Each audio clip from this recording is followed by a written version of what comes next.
let's take you back to the Nasrec Expo Center for the G20 Foreign Affairs Ministers meeting. That's where we find Khayelihle Khumalo, who joins us now live once again. And Khayelihle, this of course taking place against the backdrop of such interesting geopolitical developments.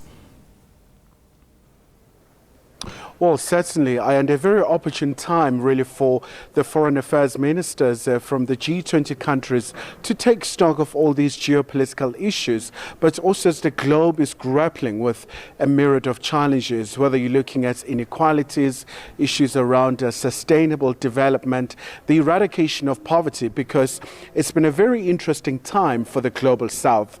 So for almost 3 years or so, we've seen from in Bali in Indonesia all the way to New Delhi in India, where we also saw the admission of the African Union as a member of the G20. But also we saw those massive developments in Brazil and Rio. For South Africa, really is all about taking stock of some of the areas of concern, some of the areas of developments, issues really addressing issues around debt sustainability, where a number of countries and in the global south, predominantly the developing countries, are battling with the issue of the debts, especially because it affects really issues around infrastructure, education, healthcare, and many other issues as well. But I suppose something that is very critical here, and of course the developments from Washington, as we know that the US won't be represented by Marco Rubio here. They'll be represented by one of their staff, in fact a second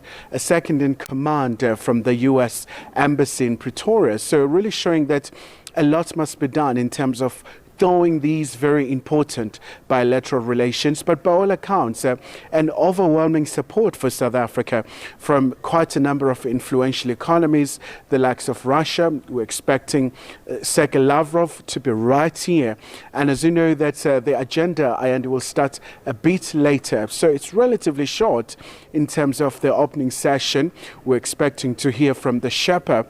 That's, of course, the Director General from the Department of International Relations and Cooperation, Zane Dango. Then there'll be a Minister of International Relations and Cooperation, Ronald Lamola. Then an official address by President Cyril Ramaphosa, really just giving you a snapshot of what is likely to happen here. But a very interesting time, especially where also there is a realization that the wars and the conflict are really exacerbating the hardship, and a lot of people really want the G20 countries to lead.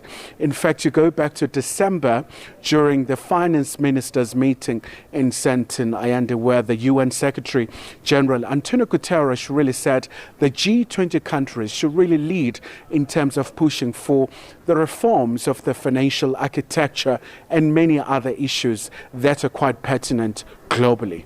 Absolutely. We'll certainly be watching very closely as that program officially gets underway towards the tail end of the day. In fact, around 2 o'clock, I think, is when the president is expected to speak. Khayelihle Khumalo, live to us there from the Nasrec Expo Center in Johannesburg.